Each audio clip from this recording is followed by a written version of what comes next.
Thank you, Mr. Chairman. I would like to thank you, Administrator Leffler, for being here today.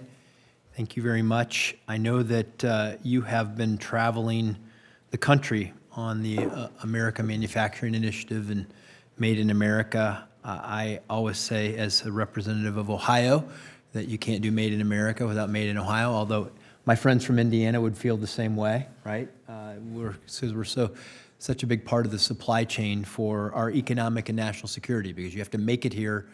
You have to be able to make it here in times of crisis if we're going to secure our national security and provide for our economic security.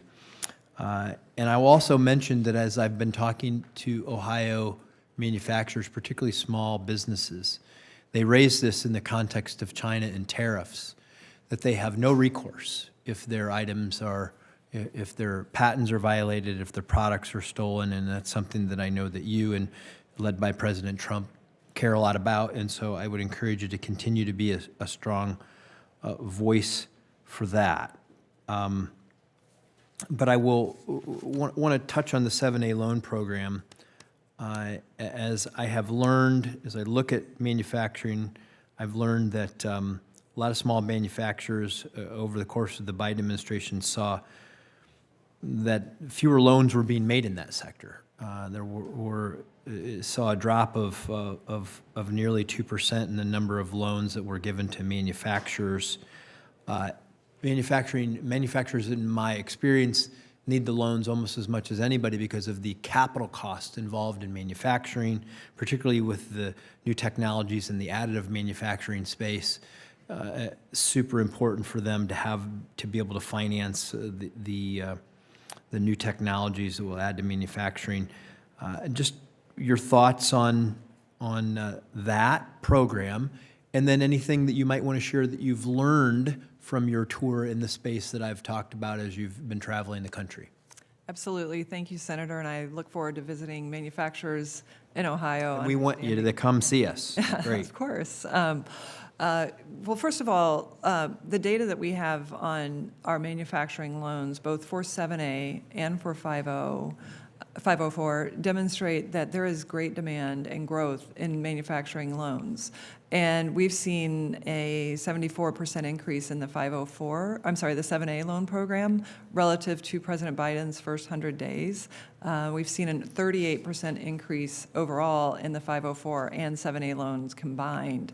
And where we've had conversations with both lenders and our manufacturers is that the loan limits make the loans less attractive. Like the limit of $5 million has represented a somewhat artificially low cap now about 15 years after the last increase was made. So providing the $10 million loan cap will help us attract more manufacturing loans to provide more capital. I've talked to manufacturers that have already identified the equipment and the workforce that they're going to hire once they can expand the access to capital, and as well have the access, have the certainty of the tax bill that's in Congress right now.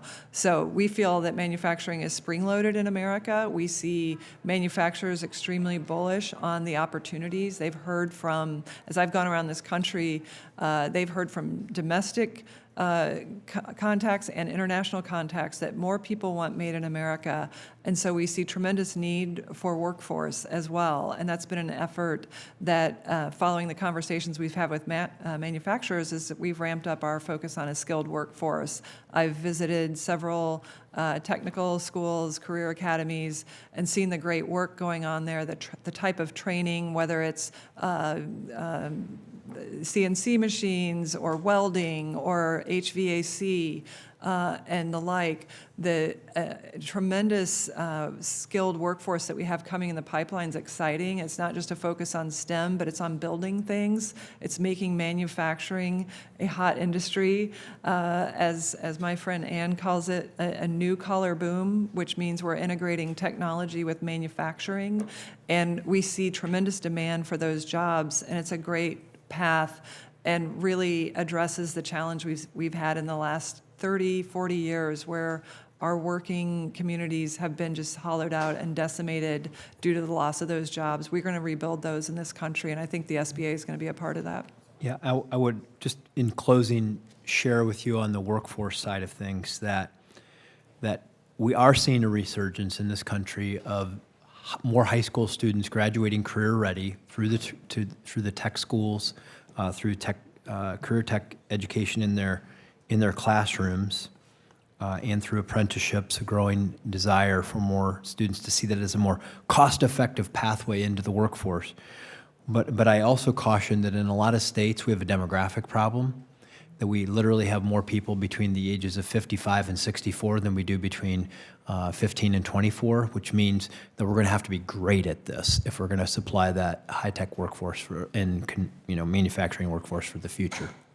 Absolutely, and we'll be focused on training and retraining as well, because we know that there's a great skilled workforce out there that is ready to get back to work, so we'll be focused on that. Thank you, Great. Senator. Thank you for being here today. Thank you.